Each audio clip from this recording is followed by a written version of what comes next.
Olá gente, bem-vindos a mais um vídeo. E esse vídeo aqui eu estou chamando de máximos e mínimos 2. Por quê? A gente vai ver alguns resultados sobre máximos e mínimos novos. Bom, isso aqui é só uma lembrança. Lembra o seguinte, aqui tinha um ponto P, e se para a esquerda a função era crescente, para a direita era decrescente, sim, f é crescente em, sei lá, de um A até o ponto P. Aqui pode ser aberto ou fechado em A. E decrescente aqui do P até um ponto B. Aqui no B também pode ser aberto ou fechado, tanto faz. O P tem que ser fechado. Então, P é ponto de máximo de F em AB. Esse era um teorema que a gente tinha passado, tá, gente? Aqui colocam se F é crescente antes do P e decrescente para frente do P, então P é um ponto de máximo da função no intervalo todo. Tá? E tenho para a versão mínima. Isso aí é antigo. Eu vou passar alguns outros resultados sobre máximos e mínimos. Então, o primeiro resultado é o seguinte. Teorema. Se f é contínuo, só vou escrever cont em AB. Tem que ser intervalo fechado. Então, f tem pontos de máximo e de mínimo em AB. Ou seja, a função é contínua no intervalo fechado. Naquele intervalo fechado, ela vai ter um valor, um ponto de máximo e um ponto de mínimo. Pelo menos um ponto de máximo, pelo menos um ponto de mínimo, tá? Esse é o teorema. Gente, esse teorema não fala nada como que encontro, mas ele te dá uma garantia. Tem. Não é certo que uma função tem ponto de máximo. Então ele te dá uma certeza. Tem. Mesmo que você não saiba qual é. Tem ponto de máximo, tem ponto de mínimo. Isso é muito importante, tá? Você tem certeza que se a função é contínua, vai ter. E o próximo teorema, ele diz assim. Se f é diferenciável em P, vírgula, P é ponto interior do domínio da função, do domínio de f. E, então tem que ser ponto interior, tá, gente? Não pode ser extremo, tem que ser ponto interior. E P é ponto de máximo ou de mínimo local de f, de máximo local ou de mínimo local, tá? Porque o máximo também é local. Então, uma coisa tem que acontecer. A derivada de f no ponto P tem que ser zero.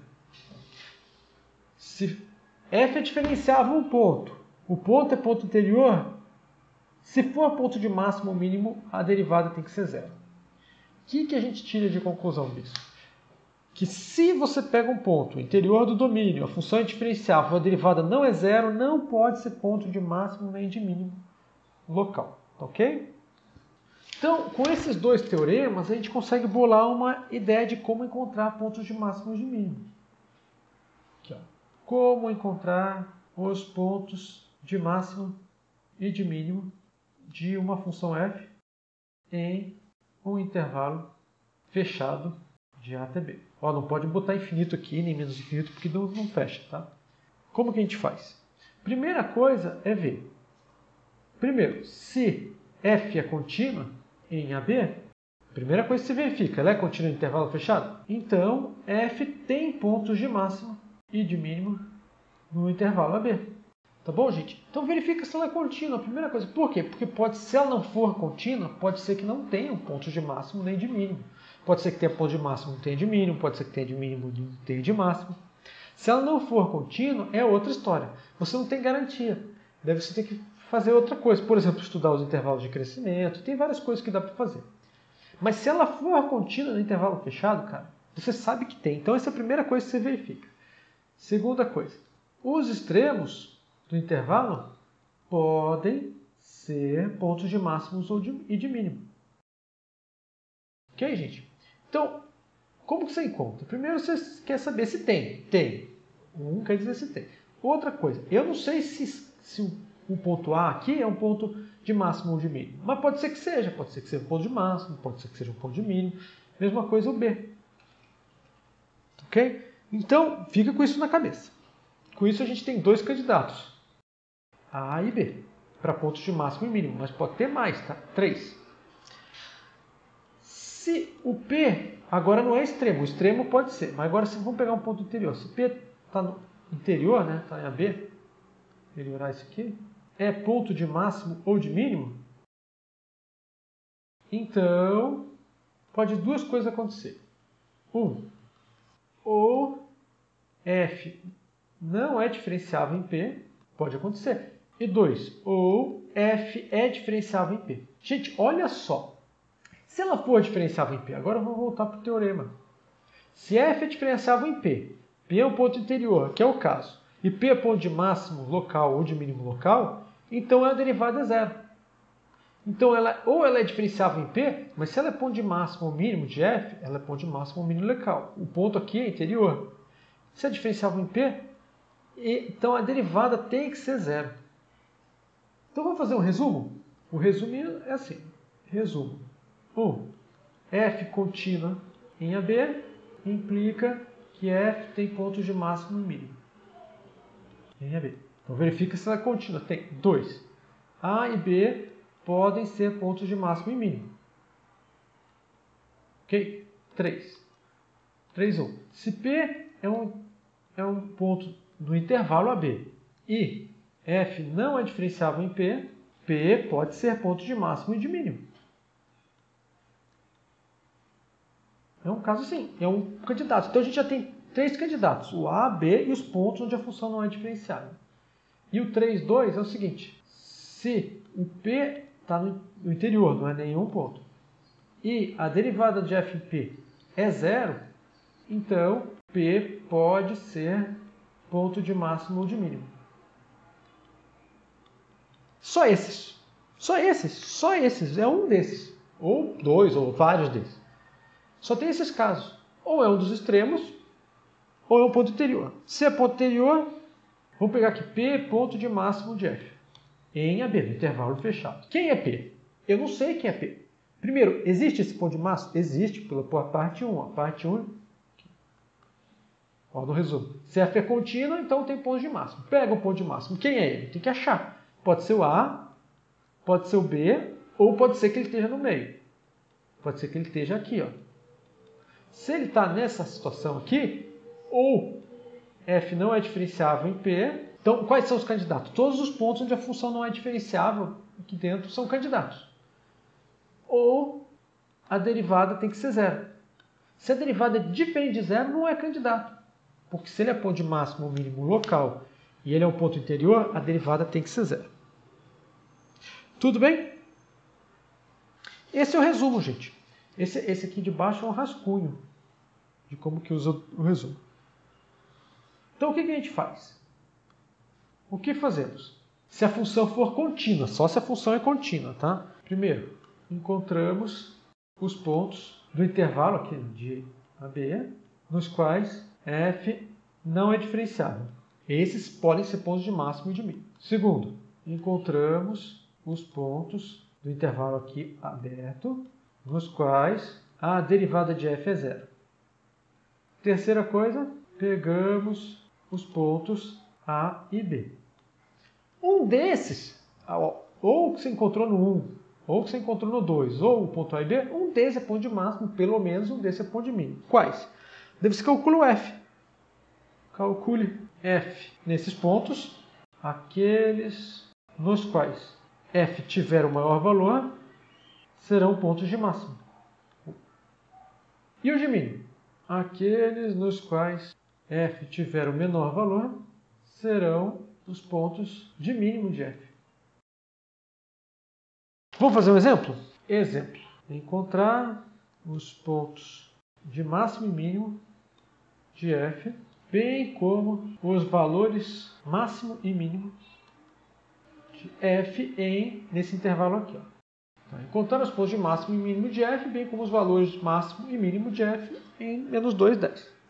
Quem que é F? Tá. Aqui eu vou dar a F calculada em x, ela vai ter essa cara aqui. Ó. 1 sobre x² mais 3. Tudo bem?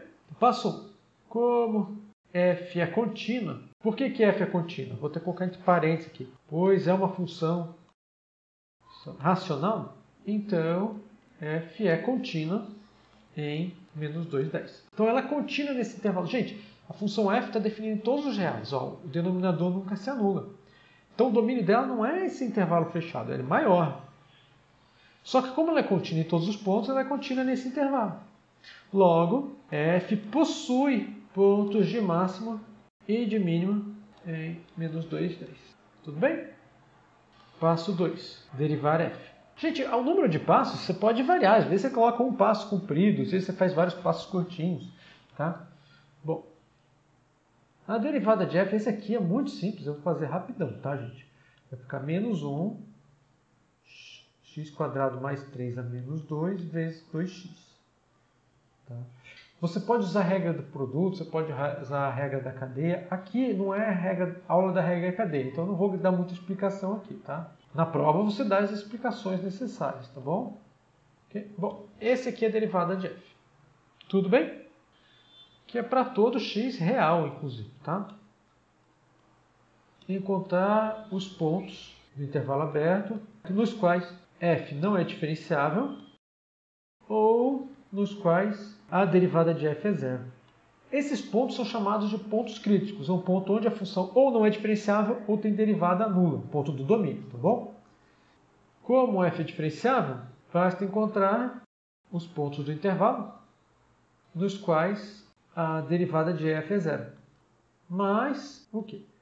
A derivada de f é igual a zero é equivalente a dizer que menos 2x sobre x² mais 3 ao quadrado é igual a zero. Isso aqui é equivalente a dizer que 2x é zero. Isso aqui é equivalente a dizer que o x é igual a zero. Portanto, o único ponto em menos 2, 10, nesse intervalo aqui, na verdade, o único número real, tá? No qual a derivada de f é zero, é o ponto zero. Okay? Então, já encontrei. Agora, vou fazer o passo 4. Encontrar os pontos de máximo e mínimo de f em menos 2, 10. Intervalo todo. Então, vamos ver. Se P é ponto de máximo e mínimo ou mínimo de f em menos 2 e 10, então, ou P é menos 2, pode ser. Ou P igual a 10, pode ser também, não sei. Se ele é um ponto de máximo, ou ele é um menos 2, tá, não é. Ou ele é 10, tá, não é. Ou P pertence a menos 2, 10 e f não é diferenciável em P, ou o último caso, ou P pertence a menos 2, 10 e se ela for diferenciável em P, vírgula, f é diferenciável em P, o teorema diz o seguinte: se o ponto é interior, a função é diferenciável e a derivada de P é igual a zero. Só tem essas opções. Ou ele é menos 2, ou ele é 10, ou a função não é diferenciável, ou a derivada é zero.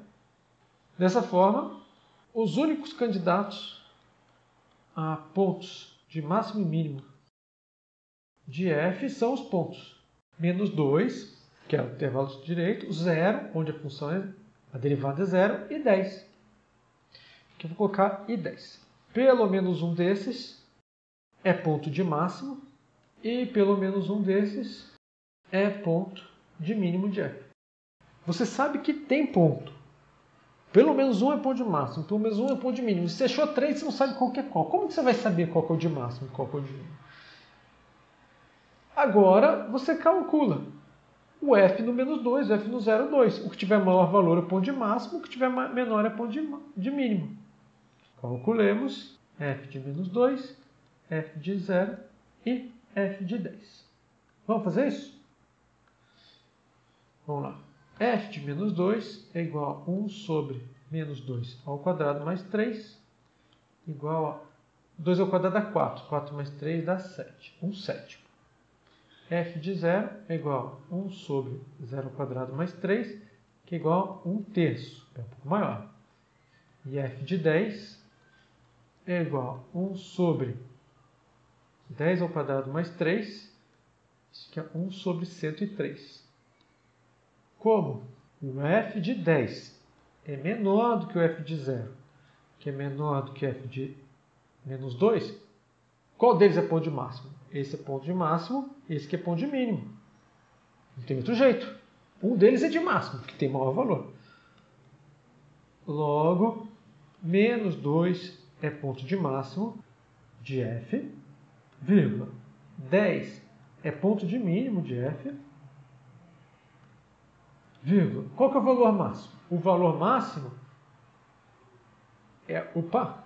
Vocês viram que eu fiz besteira aqui? Ó? O que você fez besteira? Olha só. Olha só, gente.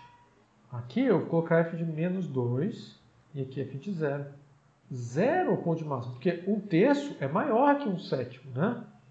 1/7 é menorzinho. Então, logo, 0 é ponto de máximo de f. 10 é ponto de mínimo. E 1/3 é o valor máximo e 1 sobre 103 é o valor mínimo. 1/3 é o valor máximo de f. E 1 sobre 103 é o valor nesse intervalo aqui, tá? Tudo que eu fiz foi nesse intervalo. Valor máximo de f nesse intervalo, tá? Ponto máximo de f nesse intervalo.